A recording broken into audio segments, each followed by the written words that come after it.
metals and non-metals. The reactivity series. Now that we have learnt about all the physical and chemical properties of metals, let's move on to reactivity series. Well, I know you have been encountered with this word many a times in previous lessons as well. We had discussed about reactivity series in displacement module of chapter chemical reactions and equations. Also, there was a small question wherein we had encountered the same reactivity series in chapter acids, bases and salts. However, this is where you need to study reactivity series in detail. So, let's get started.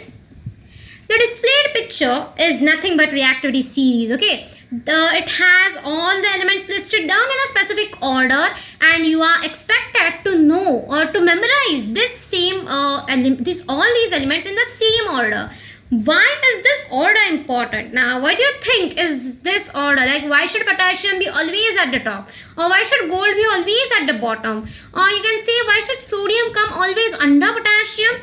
Why not above potassium? See, reactivity series is found by the experimenting various metals with various other metals, and this series basically says that potassium is most reactive metal. Okay, if you remember this topic, we had discussed that potassium, sodium, all these metals, the first two metals, potassium, specifically potassium, is kept under kerosene. Now, why do you think it is kept under kerosene? Yes, because it is more reactive with water, with oxygen as well as water. Okay, another point, if you remember, potassium reacts vigorously with water, with cold water itself. So, this is how we have actually found out this reactivity series, and the order is important because based on this, you will be learning or you will be experimenting various other reactions. Okay. So, and you can actually depict or predict the reaction based on this reactivity series. You will get a better understanding when you solve some questions regarding to this module. For time being, let's focus on the series or the order. So, the reactivity series consists of these elements: potassium, sodium, calcium, magnesium, aluminium, zinc, iron, lead, hydrogen, copper, mercury, silver and gold. Also, another point here is that you have to remember it in the same order. You can't interchange order of any element. Okay, so I have already explained you why this order is important, because it is found by experimentation, and this order will help you get many other reactions or will help you how to find the products of any reaction, whether the reaction will happen or not. You can actually predict it just by seeing the reactants and the and other environmental conditions as well. So, now that we have talked so much about reactivity series, how would you memorize this in the same order? Well, don't worry, I'm here. I'll give you the small hint, not hint of course, it's a mnemonic, and using that mnemonic you can actually remember each and every element here. Okay, so let's start with the mnemonic part now. The mnemonic is displayed here. Katrina ने car मंगाई, Alto Zen Ferrari, फिर भी हाँ क्यों मिली silver Audi. So, you might be very much confused of what this is and why is this here. This is a chemistry lecture and why are we talking Hindi over here, and so many questions, right? Well, this is a mnemonic which will help you remember the whole reactivity series in a simpler way. Also, because this language is, very much close, or we talk into these languages normally, and so you will actually remember it in a easier way and you won't take much efforts to study or remember this. So, how is this mnemonic helping us in remembering this reactivity series? I will now display each and every element with its symbolic form, and I will just relate the mnemonic with the symbolic form. So, get your heads here. Just focus here, okay?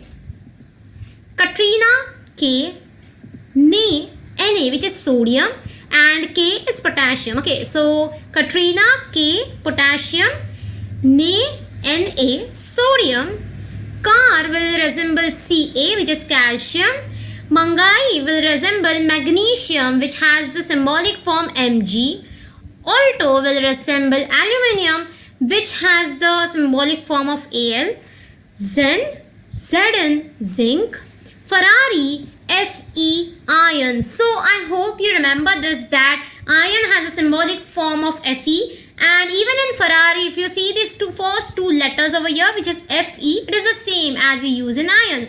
So Ferrari. Then it's Firbi, and Firbi basically shows lead. Now lead has a symbolic form of Pb, and these two words, if you consider the first letters of these two words, it's P and B, right? So Firbi, Pb, lead. Next one is Ha, which shows hydrogen, and next is Q, which will resemble copper. Now Q in Hindi, and if you just see these two letters Cu, you will actually spell it as Q, right? So Q will show copper, and next is Milli, which shows mercury, and the symbolic form of mercury is Hg, right? Next is silver, and silver has a symbolic form of Ag. Last one is Odi. This is the interesting part, and it's actually fun to learn this. See, Odi has these first two letters A and U, which is a symbolic form of gold. So this is how the mnemonic is going to help you remembering this whole reactivity series along with their symbolic forms. See, you can actually remember this with just potassium, sodium, calcium. You can just wrote it up. However, just writing this reactivity series with their names is not enough. You need to remember each and every symbol of this reactivity series, and thus this mnemonic will actually help you very much in remembering the whole reactivity series along with their symbols. Okay, so let's just just revise it again, and so that you will actually get it in your permanent memory and it won't get into your volatile memory, right? See, this reactivity series is going to help you till your 12th standard, and even after that if you consider chemistry as one of your subjects in your higher studies. So this reactivity series is quite important. So let's revise it again. Katrina, K, potassium, Na, sodium, Car, calcium, Mangai, magnesium, Alto, aluminium, Zen, zinc, Ferrari, iron, Firbi, lead, Ha, hydrogen, Q, copper, Milli, mercury, silver, Odi. Odi here is for gold. So now if you write, see, I would suggest you to actually memorize this after this lecture, in this lecture itself. Don't let it go, or don't just procrastinate your work at least about remembering this reactivity series. It will be very much helpful for you till your 12th standard, and even after that if you consider chemistry as a subject. See, I am repeating the same line again and again, so I hope you are now understanding this importance. Even if you see, or even if you remember, this is the same reactivity series we had discussed in chapter chemical reactions and equations, and chapter 2, which is acids, bases and salts. So this is how it is important. Now you might say, what is its use? Well, remember that as we go from up to downside, okay, now potassium is the most reactive element in this series, and gold, which is the least reactive metal or element. Okay, so how do you actually use this, or what is its application? There will be many such questions in with you even after the end of this chapter, where you will be needing the same reactivity series again and again.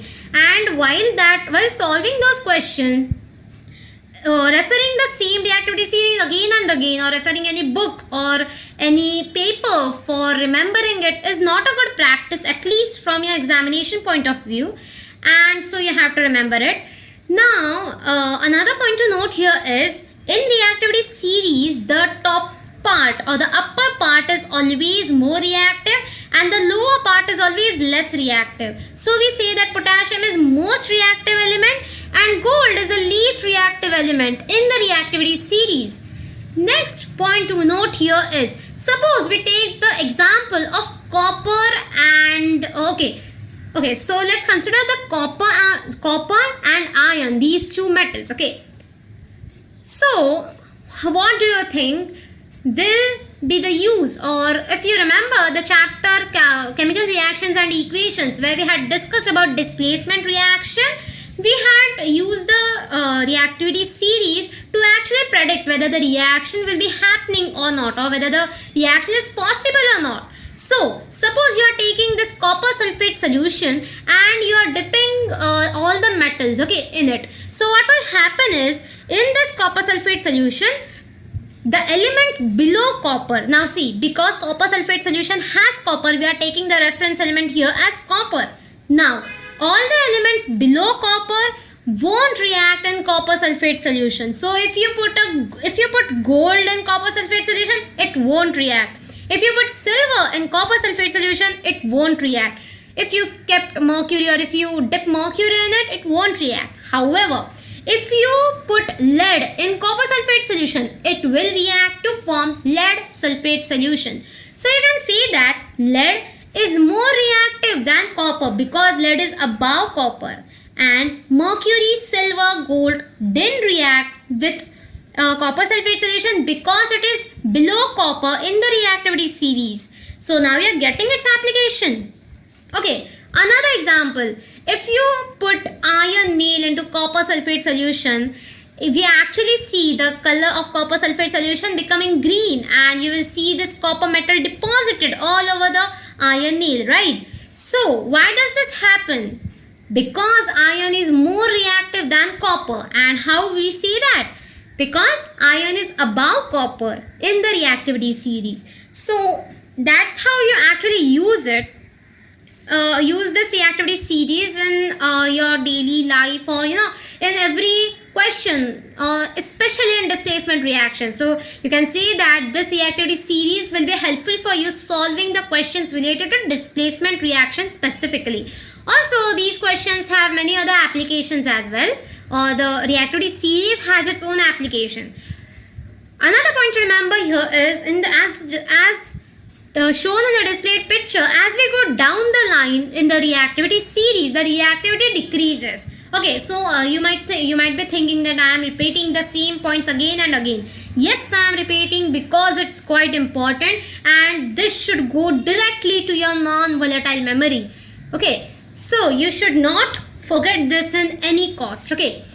Also, now we are done with the mnemonic. We are done with the series. Now we know the importance and how the series work and how will the series help us solving questions. So I would suggest you just take up a pen and pencil, or just write the same reactivity series again and again, so that it won't get out of your mind. Okay, so that's all about the question, or that's all about the module, and thank you. Keep learning.